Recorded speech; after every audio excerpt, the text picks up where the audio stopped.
Hello and welcome to another episode of the original Intersex Connect Live, the place where people in and affecting the intersex community come together.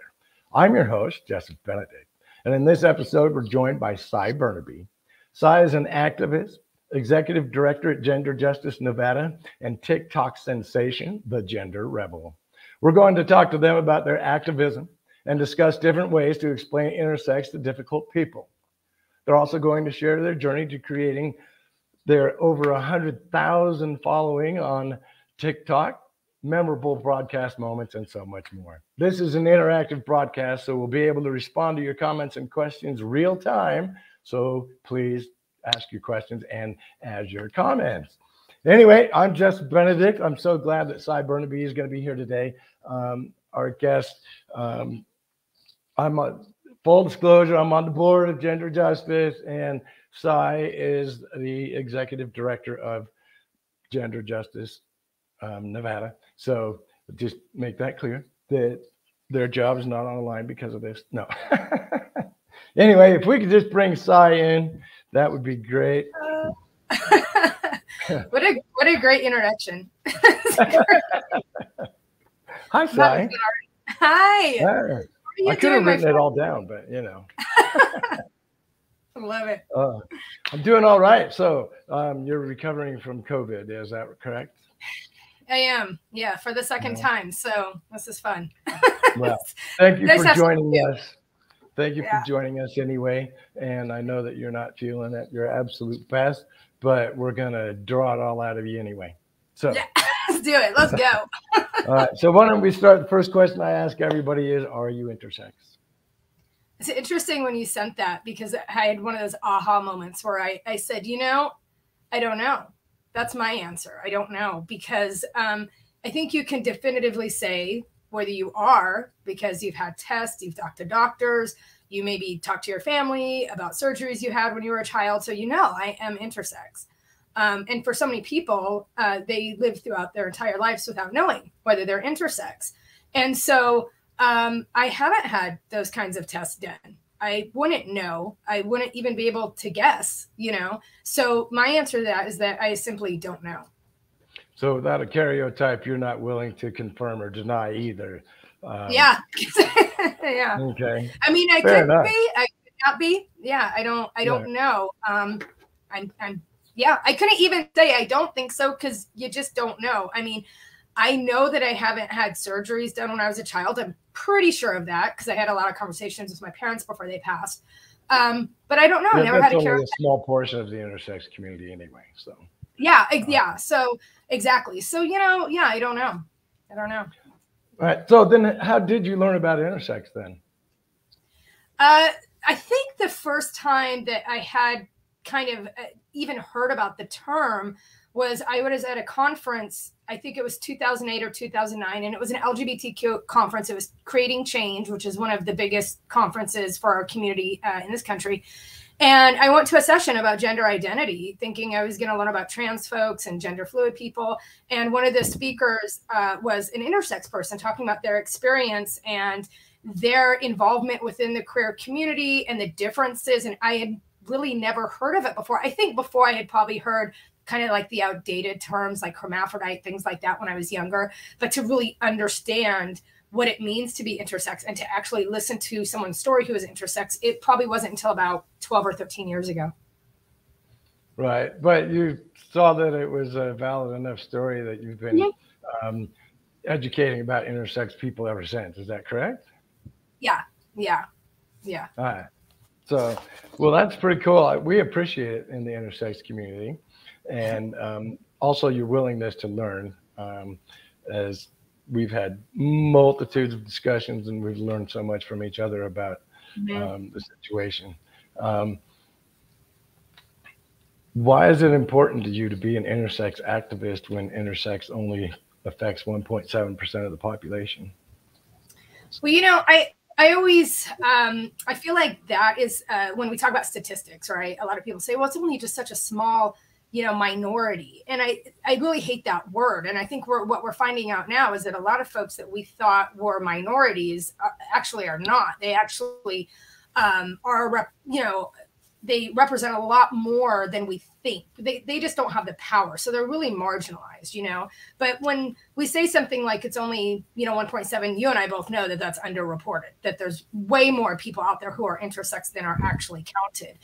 So I think it's very important also to shed a light on the members of our community that are often othered, that are often disregarded and erased. Much like I would say like the asexual community, the non-binary community, those folks, we represent a very small part of the community, but it doesn't mean that there shouldn't be awareness around it. It doesn't mean that there aren't issues that we need to address and that we need to talk about. And especially when you look at the intersection of intersex folks and other people in our community, like we can't just keep acting like that this is a community that is way off to the side and we have nothing in common, and our fights and our oppressions don't overlap, because they do. So I think it's really important to shine a light on those communities. I mean, I think the LG and the B have really, you know, been out there, and people know those things, and those stories have been told. But we don't see that. We don't see that with intersex stories, and we don't see that in how even our own community, the queer community, respects or affirms intersex folks. So that needs to change. And so I think that's why it's important for any of us who teach about LGBTQ I plus issues, we are including the I in everything we can do as much as we can. That's awesome. I lost my question right in the middle of the thing there, but because you said something that I was cluing in on. But it was that the I is always like the plus sign, LGBTQ plus, and most people don't take the time to figure out what the plus is because it's just a whole bunch more letters. Yeah. But I think you were the one that got me on the bandwagon of saying that we're going to add a letter every time they put up another transgender law.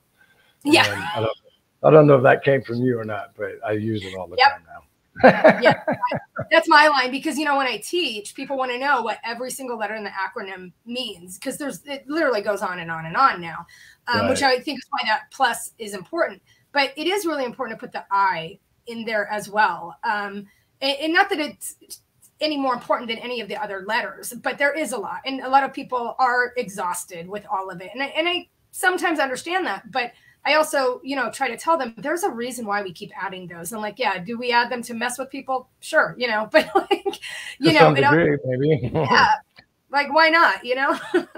Yeah.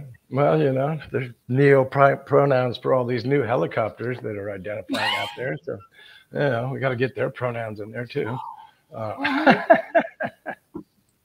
So anyway, before we get into the whole crux of our conversation today, I do want to talk to you about your TikTok presence, because I'm impressed. How long have you been the Gender Rebel, and how long did it take you to get up to, what do you have, 130 some thousand followers now? Yeah, it's, you know, it's kind of a crazy thing, because I'm not really on social media a lot. I'm on Facebook because I'm old. And, you know, like I put my kids' pictures and stuff on there, and, you know, like what I ate for dinner. And so, but I've never really seen social media as an outlet for my education before. I'm more of like, I like to get in front of people, and I like to do interactive workshops. So to me, like having a YouTube channel or doing it like that, for me, I just didn't want to do that. It just, you know, it didn't fit with how I teach. And in the middle of 2020, I think it was the summer of 2020, we were all still quarantined. I would go to the office, I'd be alone, you know, there was nobody around. So I'm like, here I am in this very like solitary kind of space, kind of isolated from the world. And I was a couple of weeks away from my top surgery. And I wanted to document that. And I wanted to get onto social media and learn from other trans masculine people who had top surgery. And I knew some people on TikTok, you know, some friends of mine who are making TikToks. And so I was like, you know, like, I don't know, maybe I'll just do something. A friend of mine who's a trans man said, you know what, you should do the push-up challenge. And then what you should do is just show your progress. Like before you do your top surgery, do these push-ups, then after, and then just kind of show the progress. I'll show you how to do a couple of things. So I was like, cool. So he came over and I started talking about my anxiety with top surgery. I started talking about my own gender journey. I really started it was a way for me to process my own journey. And so I started doing it, and then I just started making funny ones, like, you know, just like a lot of queer humor ones. And then I started doing some education, because I would say something or put something, and then somebody would say, well, what does it mean to be transmasculine? And I was like, oh, okay, yeah, let's have this conversation. And so I was learning just as much as people who were following me on TikTok were learning. And what happens with TikTok is, you know, you have this magical algorithm that nobody can really figure out. But, you know, when people were like, looking for information about top surgery or being transmasculine, they were seeing my videos. And it took a couple of months, and all of a sudden I've got like over 1,000. When you have over 1,000, you can do a live. And I was like, oh, I'll do a live. I'm alone in the office. I've got nobody to talk to. Why not do this live stream? So I started doing that. And as I was doing my gender journey, I started following other creators in the LGBTQ plus community who are marginalized, like intersex creators, indigenous creators, non-binary creators. And it made for this really lovely community where we could all kind of learn from each other and watch each other and do this. And once you get to like 10,000, it just kind of explodes from there. And I was having a really good time with it. I still am. I still love doing deep dives into research. I love the TikTok community. I just think it's one of those platforms where, first of all, I have ADHD, so doing a 15-second video is super easy for me. But if I had to like go on for hours, that is like kind of hard for me. But so I like the platform of TikTok. I enjoy it. I like doing all of that. And while everybody else was kind of figuring out how to make sourdough bread, I was figuring out how to make these little TikToks and teach people and have fun with it. And you know, along with that has come trolls and people who like to say horrible things. But I also think that is a teaching tool as well, is taking those comments that are really horrible and unpacking them. Like, why are you so upset when I say there's more than two genders? Like, let's process this and let's unpack this. And so, you know, I'm almost at 2 years of doing them. I love doing it. I tell people I just didn't get enough attention as a child, and that's why I'm on TikTok, because I think like all of us who are on there, we just need attention from people. So, but I'm enjoying it a lot. I love it, and it's kept me busy, so that's good. Well, that's good. So, but some of the haters are also good teaching tools for educating the people that are watching or reading along, and that gives them an opportunity, even if the hater never actually comes around to understanding what you're trying to explain to them. Yeah. So yeah, I get into those heated arguments, and I try to get into it with those people and keep them going, so that the more we talk about it, the more it shows up in everybody's feed. Yeah. They actually help, you know, they help push your videos. And, you know, for everybody out there in and out of our community who's like, oh, we live in such a beautiful rainbow society. Everybody's accepted. You all got marriage. Everybody did it. I'm like, no, it's still not great. Like, look at all of this. Look at people who give death threats, who think that we're, you know, recruiting children, like all of these horrible. Here's proof that those people exist, and those people harass us, and those people are harmful to society. So for all of you who think everything is great now and there's no homophobia, there's no transphobia, like, here you go. And so I think for some people it's a wake-up call too. Yeah, I can't imagine people thinking that doesn't happen, but I guess there are people like that. They also think we live in a post-racial society too. Like, everything's fine. We all get along. Yeah, that. Not exactly. Right. All right. So now the whole point of our show today is explaining intersex to difficult people. And since you make a living explaining sex and gender to people, I was thinking that you would be a great person to have on the show to explain to the LGBTQ about intersex and why it's important and why they should care. So I was wondering if you could do that for us. So it helps that I have a degree in teaching, you know, everything from classroom management to your style of teaching and what's effective. And for me, teaching, I think there's a couple things that is like the cornerstone of my teaching, of how I do it, my approach to it. One is that as an educator, I am constantly educating myself. And I am always updating what I know to put out there. I don't use data that's more than 5 years old. I'm always trying to look at education that comes from that community and not just something I get on Wikipedia. So I'm always educating myself. I'm always saying that I am learning from people. I learn from you so much. Just, we've had these conversations where I'm like, oh, I didn't even realize that, And when I'm teaching, I encourage people to raise their hands and say, you know what, this is bullshit what you're teaching, or at the end to say, I've had a lot of people who come up and go, I just want to let you know, like, I'm a part of this community and you said something that's kind of cringy. You have to be open to that. You cannot be defensive as a teacher because I don't know it all. And I am certainly not existing in all of these communities. So I don't have those lived experiences. So when somebody from those communities come to me and say, hey, listen, I just want to let you in on this. And this is something that's kind of problematic you're doing. I have to be open to going, you know what? Thank you so much. Like, can you suggest some books or something I could read and not expect that person to be my mentor in those things, but for people to bring that to my attention. And I like to call it calling in rather than calling out, because nobody likes to be called out, but if you bring them in and go, hey, listen, let's have this conversation. Like, what you said was messed up, or these statistics are really off. And especially when we look at like really old data and how bad that was and the language we were using. So one of the things when I teach is I'm always open to learning. I have to be every single day, learn more, listen to more marginalized voices, and try to implement that into the curriculum.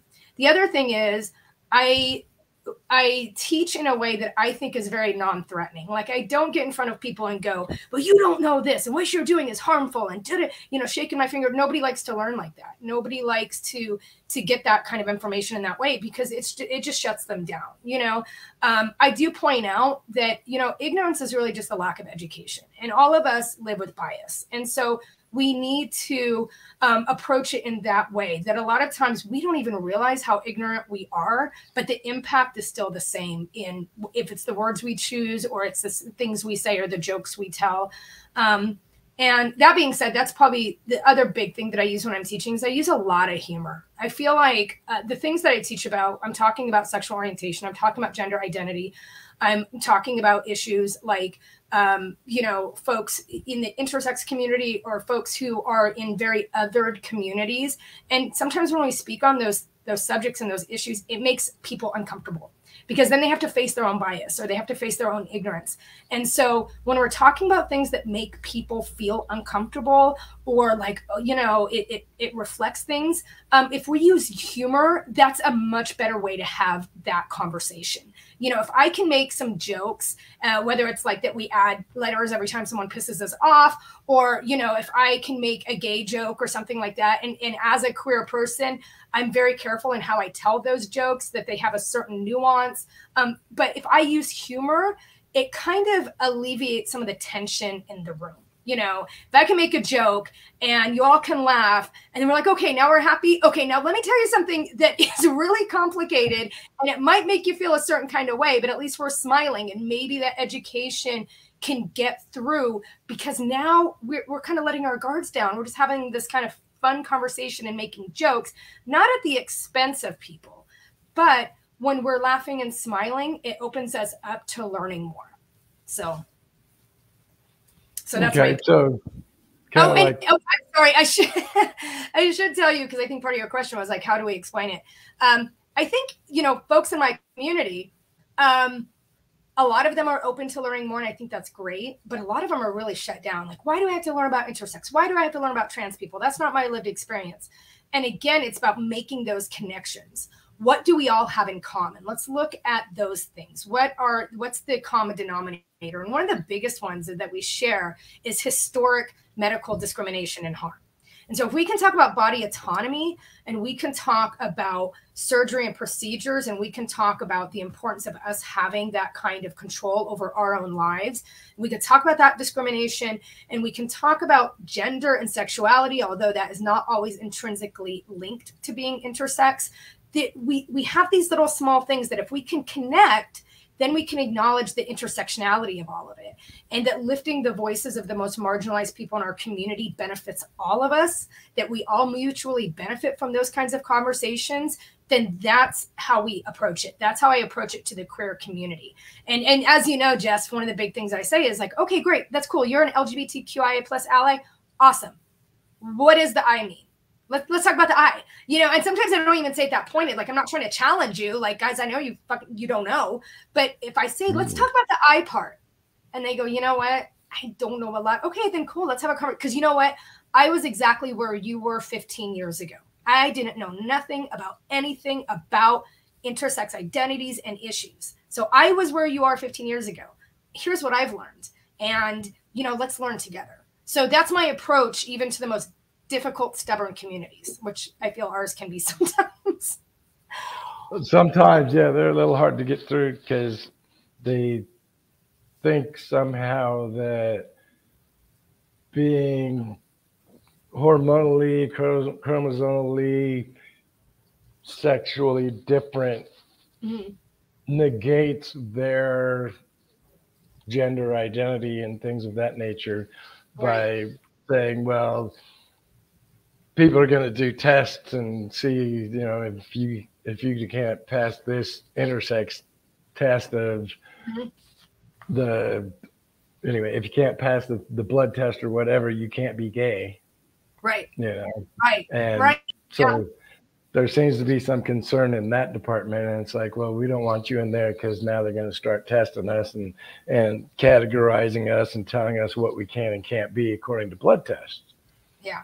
And I think also, like, when we can make those links, like, especially to healthcare providers, because that's the bulk of the people I train, is that we talk about medical discrimination and how that changes medical outcomes and how we look at that. And we look at, that there's the majority, I think it's 9 out of 10 intersex folks who have had discrimination in healthcare settings, right? And I think it's something like 3 out of 5 of them that affects their wanting to return and getting medical care. We see those same kinds of numbers in the LGB and the T. So we're seeing these similarities, but I think it's also really important to clarify for a lot of people that not all intersex people identify as LGBT, nor do they want to be a part of that whole rainbow mafia.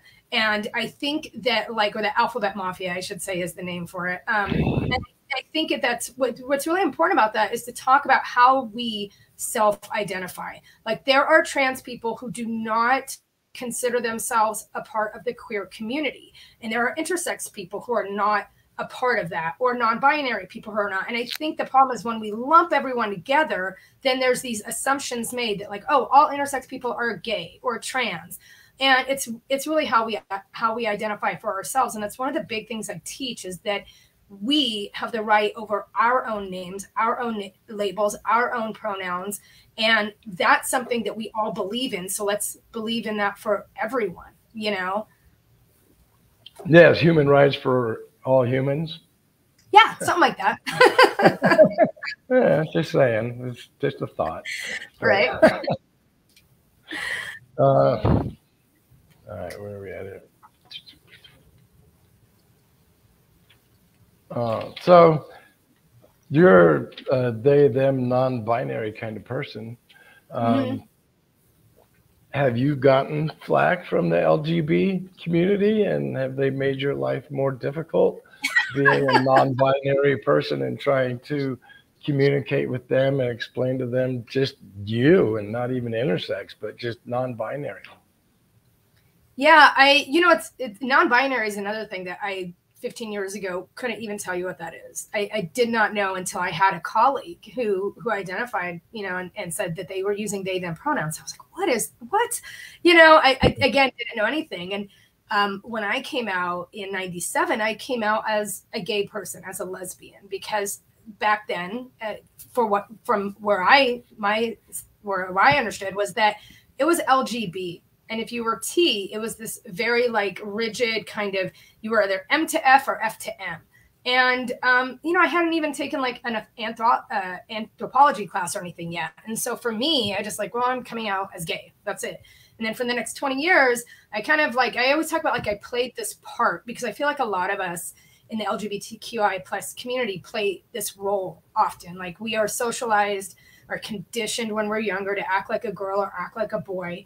And although I had really great parents who allowed me to explore my gender, it was only to be like a tomboy. I don't think if I was a kid, if I would have told my parents I'm a boy, I don't even know where that would have gone, because we just didn't have the understanding that young people could be identifying in that way or expressing themselves in that way. So when I came out as gay, I was like, okay, you know, I'm using she, her pronouns. I'm like this butch, androgynous lesbian. And I never thought that fit exactly, but it's what the language I had. And so when I started working for gender justice and really started interacting with a lot of like gender activists and a lot of people in the trans community, understanding why she, her never felt right to me, understanding why saying I was a cisgender woman didn't fit. So I came out as transmasculine. I already knew I was going to get top surgery because of the dysphoria that my breasts caused. So again, while everybody was making sourdough bread, I'm figuring out my pronouns. I'm figuring out what it means to be transmasculine and what it means. And one of the big things that happened right after I came out, Elliot Page came out. He can thank me for paving the road for me. But I also came out like right about a month before Ellen DeGeneres publicly came out. So, you know, he came out and I watched very closely his social medias and how, you know, society treated him. And one of the biggest backlashes was the lesbian community saying, oh, you're not one of us anymore. We lost a good activist. And you know, I've seen that in the lesbian community. I've seen lesbians saying, you know, there's no such thing as a non-binary lesbian. There's no such thing as this or that. You are taking away from who we are. Those lesbians don't know the history. They don't know sapphic history. They don't know that, you know, lesbians 100 years ago were fighting for gender expression, that they were fighting for being butch, and that the gender expression was intrinsically tied to the lesbian community. And so, although I don't use the word lesbian anymore, because I never really liked it in the first place, I saw backlash from the lesbian community. I also saw backlash from the trans community, because there's a lot of trans people who I think have the same response as like the L and the G when someone comes out as bisexual. It's this whole thing of like, pick a side. You know, you're making it harder for us to get our rights because you're being so ambiguous. And people who are gender fluid need to pick a side. People who are non-binary, I don't need to pick a side. That's my identity. I don't need to be in a box. And I found freedom in the very thing that people tried to like control and tried to understand. And I think the more we understand being non-binary and the rich history of it, I think the greater queer community would understand that we're fighting for them as well. I'm fighting for butch lesbians who get kicked out of women's restrooms. I'm fighting for effeminate gay men. You know, I'm fighting for that as a non-binary person. But yeah, there's backlash from the queer community, from the lesbian community. It's hard because like I've been in this community for more than 25 years. And now all of a sudden, because I'm identifying this way and using these pronouns, and people want to attack that. So yeah, there's as many people who celebrate you as want to pull you down. And the people who pull you down are often under that rainbow with you. Right. I appreciate you sharing all that, because it's all fairly recent for you. You know, I mean, like being transgender like 20 years ago or whatever, it's been in the last 5 years, maybe, you would say that you decided that you were non-binary and all of that. Is that right? Yeah, I've been doing like, you know, education for 10, 15 years or so. And it was one of those moments where I was talking about being cisgender, and I had this slide, you know, you've seen my PowerPoints, right? I had this slide and it said cisgender woman. And I was explaining it was a group of nursing students. And I said, so, you know, I'm very gender nonconforming. I'm very butch and androgynous. I'm queer. I liked that word better than lesbian. So I used queer a lot just within the past. And I remember looking there and going, you know, I identify as cisgender so far. And that's always what I say, is because when people ask me about my journey, like, are you on testosterone? No, so far I'm not.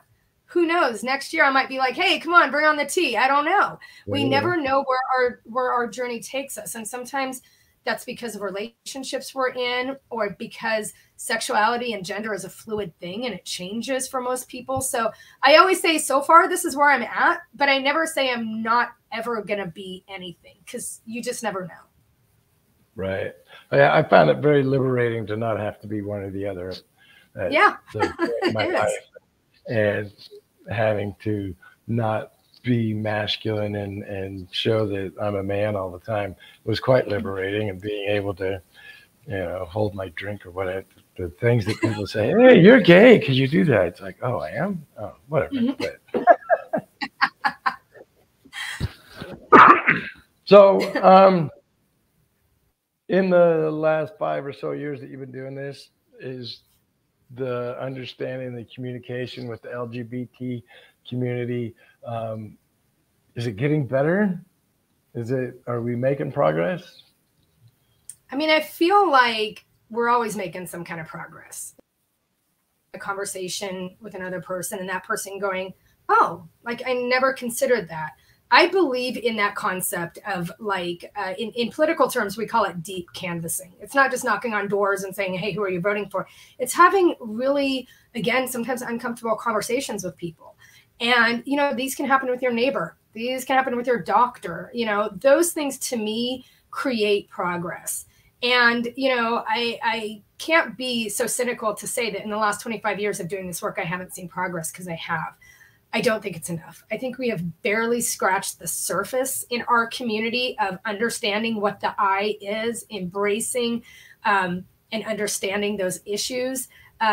We are still very, very far from any. I mean, I think honestly, the LGB is starting to embrace trans. I feel like there was a tipping point a couple of years ago, especially when Laverne Cox, kind of rose to fame. And then she was on the cover of Time magazine.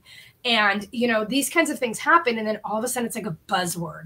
So all of a sudden articles are being written and there's memes and there's hashtags. And with every time that happens, I see progress, but it's not enough. And we're a long way from that, I think.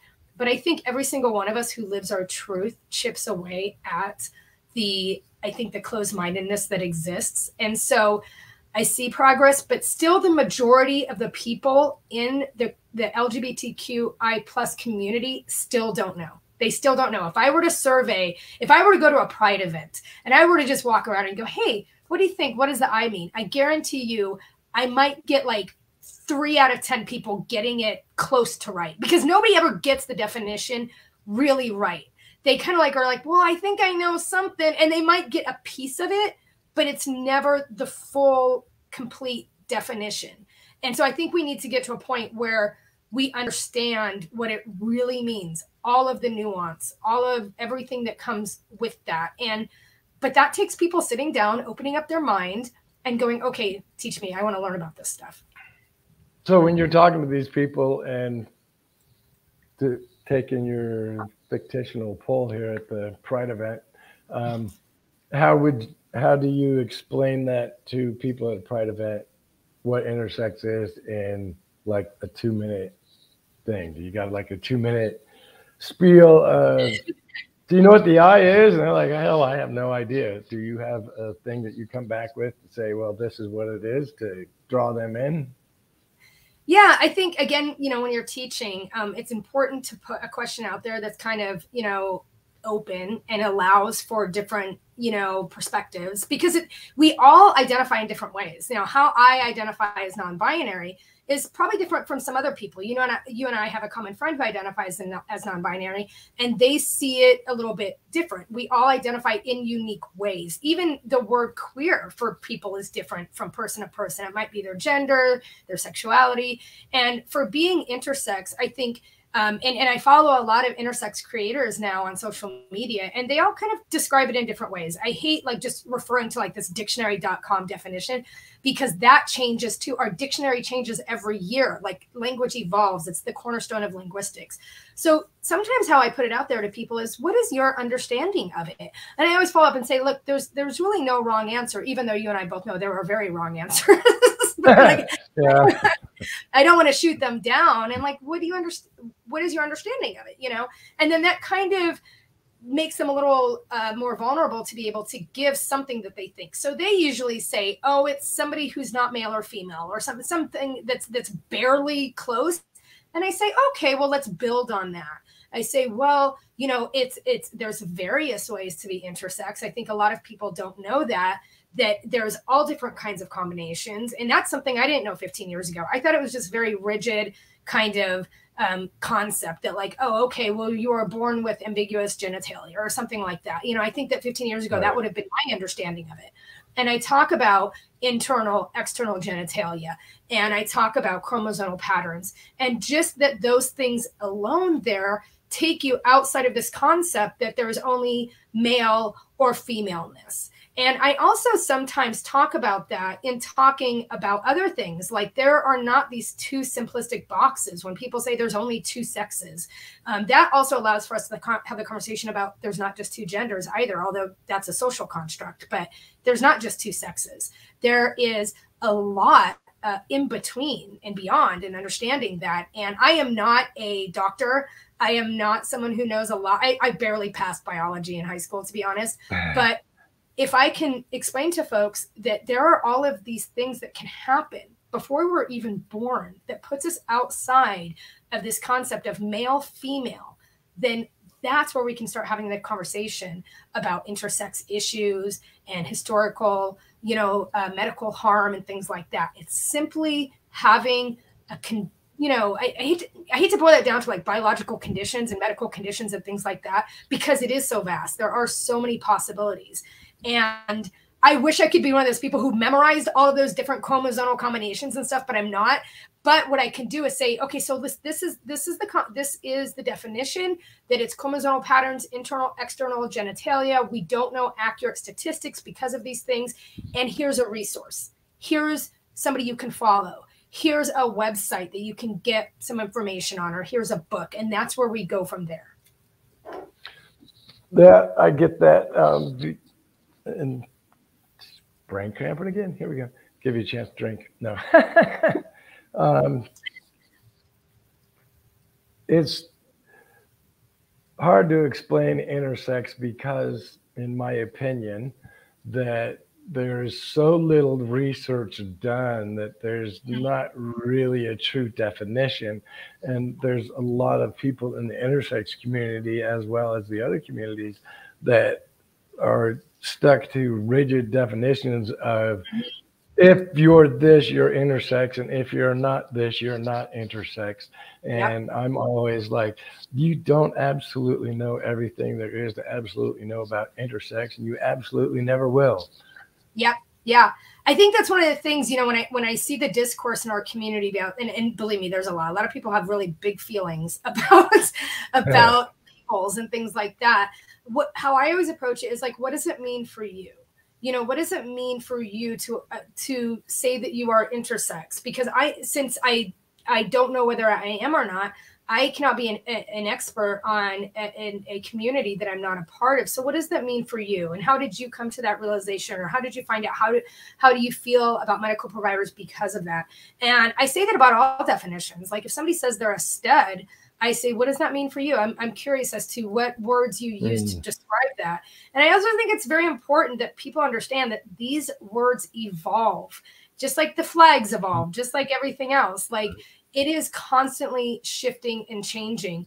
And for those who like to say, well, this is what it's been, this is what it's always been, this is who I am, this is what you are, I think that is so counterproductive to us as a community having any kind of progress. So, you know, we need to be open to the fact that these labels and these identifications can shift and change throughout time, and that we are not a monolith. You know, we are not all the same. Not all trans folks are the same. Not all intersex folks are the same. And the gatekeeping that happens there when people say, oh, you're not this because you don't check this box, it's infuriating to me. You know, it's almost like when people would say, well, how do you know if you're bisexual if you haven't slept with more than one gender? That has nothing to do with it. You know, there's no litmus test, you know, and it's the same thing for other, I think, labels and identities. Is like, you have no right to say, you know, oh, well, you're not enough. you know?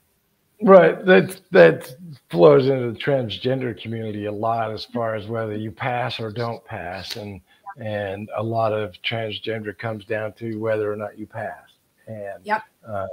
you know, and that's not what it is for a lot of people. Yeah. A lot of people don't really care if everybody sees them as a woman at the first glance or not, or vice versa, of course, and so.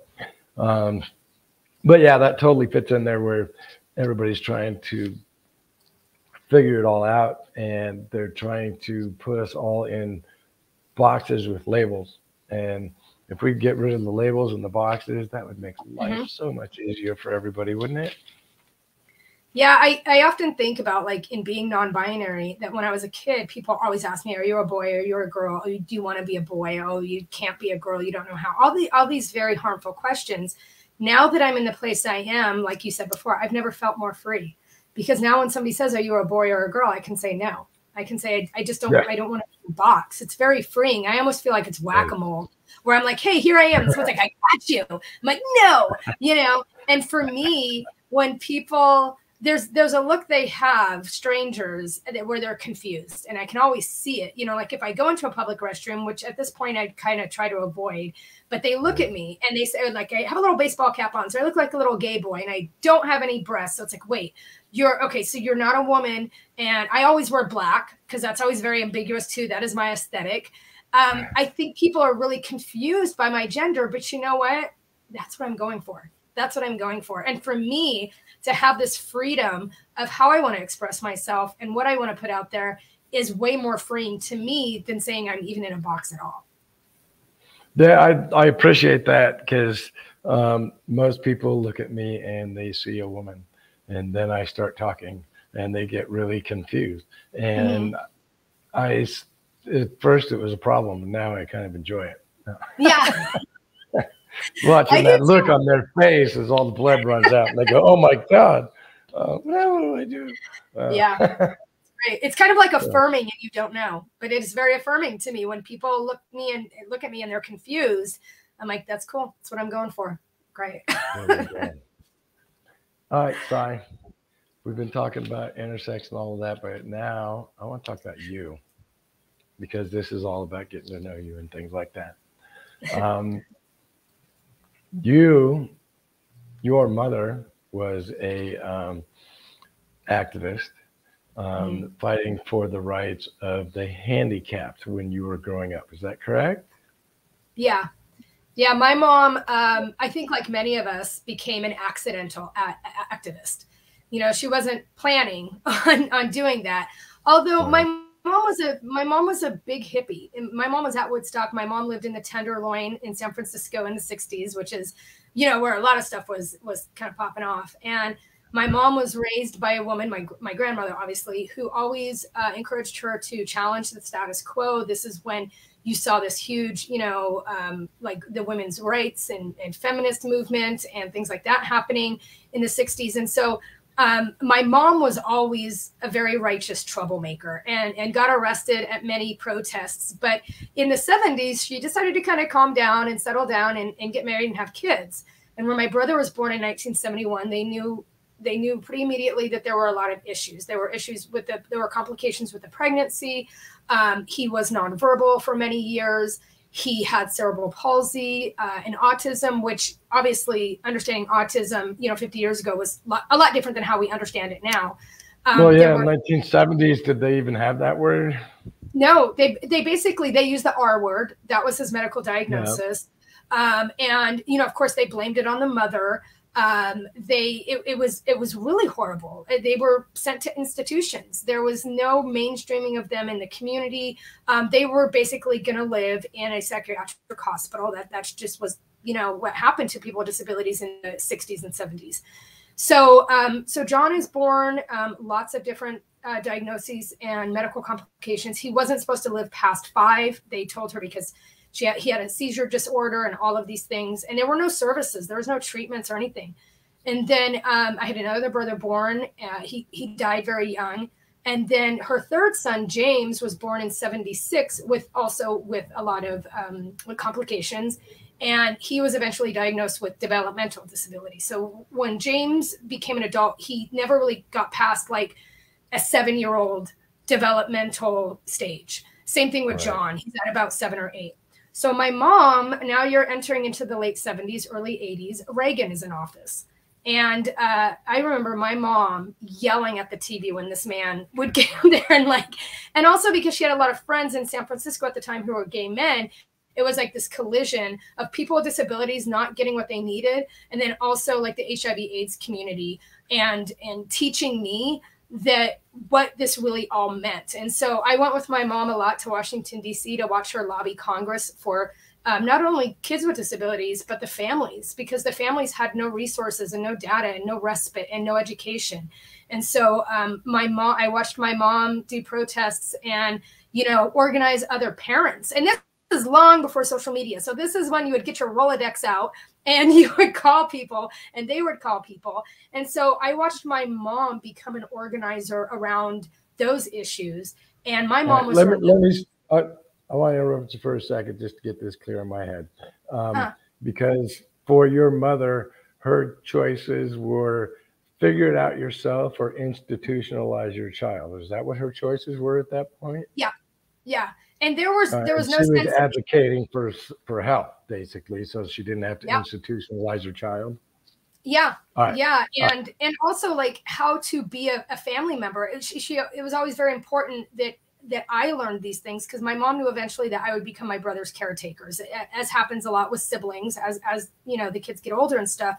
But one of the things I remember of my mom's activism is that she would go to these very high-powered meetings with senators and doctors and people, with all these, like letters after their names and things like that. And my mom would always sign in just a mom because she knew that the power in being a parent, that she deserves a seat at that table and to testify, and that it doesn't matter what degree you have. It doesn't matter that you sit on, a Senate panel or anything like that. You as a parent. And I think about that now when I see, parent activism, that they have these lived experiences and understanding of what their children need and how to fight for their kids more than any senator or any doctor or sociologist or anything. And my mom taught me that you have power, no matter who you are, and all of those things, that you have power. And my mom always raised me also with a healthy mistrust of the government and systems and things like that. So it very much shaped what I became as I became an adult. Well, that's pretty cool because you've pretty much been an activist like your entire life, haven't you? Like, yeah, I remember in the early 80s growing up and seeing GRID and seeing how they covered it on the news, and then going down to the AIDS service organization when I was about 8 or 9 when it opened up, and it was not what they were portraying, on the news. It wasn't this wrath from God. It wasn't, what people were saying was so dangerous. And so I started doing that work in the 80s. And then when I went to college in the 90s, that's when queer activism really had this turning point, when we saw the word queer reclaimed, when we saw ACT UP really get really the menacing and the social, the uprising that was happening, the civil disobedience and all of that. And so, yeah, my whole life, I've been an activist in one way or the other. And now I get paid for it, which is really kind of cool. That's awesome. That's nice. But you're a good kind of troublemaker, and I try. Well, if you're getting paid for it, you must be a good kind of troublemaker, I think. But all right. So then you were doing your activism in college and all of that. You grew up in Las Vegas, right? Mm-hmm. Yep, born and raised. Okay. So then. Did you start your activism in Las Vegas at the center? Is that where you started? No, in the 90s, I volunteered with organizations here like Aid for AIDS of Nevada, and I helped put together like AIDS walk teams and stuff like that in high school. And this is before I came out. So, and to be honest, again, because we didn't have the representation and stuff. And so really, we didn't have positive stuff on TV and movies. And so I really didn't come into this understanding of being queer until I went to college, right? And when I went to college, I started getting like politically curious about like, you know, we just had the Bush administration. And so Bill Clinton is coming into office. And I remember meeting him at ASU. He came by to, you know, shake hands and do a stump speech. And I remember meeting him and then meeting like the young Democrats and understanding how the political process works. But I lived in Arizona. I went to ASU. So this is when McCain was in charge, when you had that horrible sheriff, Arpaio, you know, and so it was very conservative. And I quickly learned how my queer identity intersected with conservative politics living in Arizona. And from Arizona, I moved to California I worked as a lifeguard in Malibu.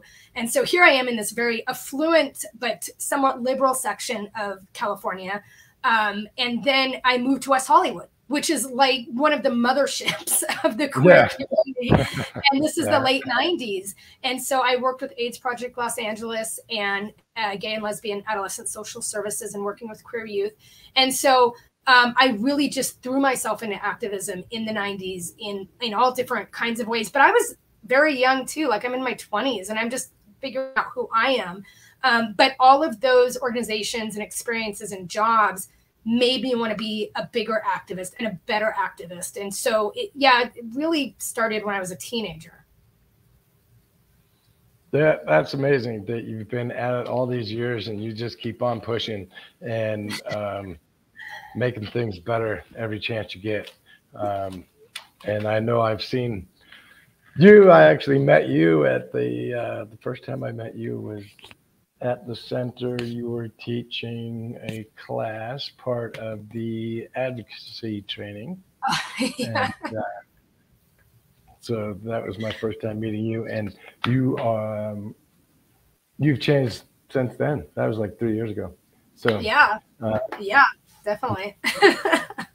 It's fun to see how people like you and myself grow into not being anything that anybody ever expected. Yeah, it really, so. I mean, I talk to folks who've known me for a very long time, and a lot of them say, you know, gender wise, it never made sense when you said that. But for so many of us, we just don't know until we meet other people like us, or we see representation. And then we go, oh, like that. So many times when I do TikToks, I do definitions and I say, this is what a Bambi lesbian is, right? Which is, it's on the asexual spectrum, you know, and people go, oh my God, I'm a Bambi lesbian. I get it now. Wow, there's a name for me. And oh my God, there's a community for me. And so, you know, for me, the more I immerse myself into our communities, I go, oh, you know, that's it. And I look back now, like, you know, 20 years ago, how I was identifying and how I was really uncomfortable in my body, but I didn't know why. And like I said, it's a journey for most of us. And sometimes we see other people and go, they're like, we call it like, you know, if you're trans, you're an egg. Or if you're gay, you're like a baby gay, you know, and we see those things, but you don't want to say, oh, you are this, right? Because then people are like, wait, what do you mean? What do you see that I don't see? So it's always like this weird kind of delicate dance in the community of like, we want to encourage you to be yourself, but we're not insinuating anything. We're not saying anything, but well, yeah. I've heard the statement, you know, over my lifetime is that, well, you may not be gay just because you don't know it yet. Yeah, but see that, I know when people say that, you're just like, you know? There are people who are not gay out there. Okay. There's a lot of people. My parents were not gay, like, you know, that I know of. Right. But like, yes, there's a spectrum, but people do exist on the ends of those spectrums too. There are people who are totally, you know, Kinsey 6 gay. Then there are people who are Kinsey, you know, 0, even asexual, and that doesn't fluctuate. And I do believe that a lot of people are fluid. They might not know it. They might not be able to be out. I think, you know, but I also do think that there are people who are who they are, and it always is that way. I just hope that people know that we can not only just grow, but it's fluid. And if you're safe in doing it, explore it if you can. That one. Yeah. I like that. All right. So before we go, because we're kind of running out of time here, because we are both part of gender justice, I would like to talk about gender justice for a minute, or have you talk about gender justice for a few minutes. First of all, as the executive director, You do a lot of trainings, and could you like tell us what the trainings are and maybe how somebody could get a training from you? Okay. Yeah, for me, where I'm at right now is I think that what I'm good at is teaching and having these conversations. So I like to, that's my strength, right? And I have a lot of weaknesses that I'm working on. As you know, technology is one of them. But if we can educate and we can empower each other, to me, that is activism. And, yes, protests and things like that, and, policy work, that is important as well. But there's not a lot of folks out there who are in our community doing education. So I very much believe in it as a tool for creating change. And so, gender justice 10 years ago didn't do a lot of this work. We have shifted a lot. And sometimes that's based on funding. Sometimes it's based on who the staff and board is and what we're doing, which is why I always tell the board, hey, if there's something you think we're missing or that we can do, but we have the capacity to do it, because it would be very, I think, inauthentic for me to be teaching about queer people of color and those experiences. I cannot speak on that and adequately teach that. But what I can teach on is like gender identity and queer history and things like that. And so I have probably 20 different PowerPoints I use that are all different curriculums. So one is like an LGBTQI plus 101. We're going to go over all the definitions. We're going to talk about things like that. Then I have some that are more geared towards the medical community, some geared more towards teachers. And even with that, it's like, are you teaching elementary school? Are you teaching high school? Some of it is like just trans centered, like let's just talk about trans people, or let's talk about trans athletes. So it's really what you want to know about. So if your business is you run a let's say a clinic, and you see all kinds of patients, but you are recognizing now that you realize you are seeing gay patients, you are seeing intersex patients and trans patients, and you want to understand how to support them, then here's the PowerPoint for you. We go over it. I do what I call like a community or a organizational assessment, where I look at your paperwork and I look at the kind of clientele that's coming in, because a lot of clinics don't think they're trans clinics until a couple of trans folks come in and they get good care, and then they tell everybody in the community, like, go there, and all of a sudden you're doing trans-centered healthcare, so you better do it right. So that's what I focus on. So when people reach out to me, I say, well, first of all, what are your needs? Like, what does your staff need to learn about? And then let's kind of come together with a good curriculum. And it needs to be ongoing. So anybody I teach this year, I expect in 6 months for me to revisit and go, okay, what's going on? What else do you need to know? It's continued, So right. That's the biggest thing we do is those 101s. And there's 20 different 101s. So if there's a corporation and or organization either here in Nevada or across the country that has put up the rainbow flag for the month of June, but would like to go beyond the rainbow flag and get these kind of classes, how would they do that? They just need to reach out to me. I think if you go to the website, I always say, and I guess I could put this in the comments, I always say the best way to reach me is text message. It's just because then I can say, okay, let's start emailing, because my emails, as you know, were hacked about a year ago, and it's still bad. People still send stuff to the wrong email. So I'll put my, how do I do this, Vash? Well, it's my first and last name at genderjusticenv.org. Or I can put, I don't mind putting my phone number out there. It hasn't bit me in the ass so far. But I would say text me. The number is 702-324-1271. And reach out, or get a hold of me on Facebook. You can reach, we have a pretty good Facebook presence, so you can message me on there and just let me know. I do tell folks, though, if you work for a big corporation and you have a DEI department and you have a budget set for like how you are training your folks, then, there's the website. Yeah.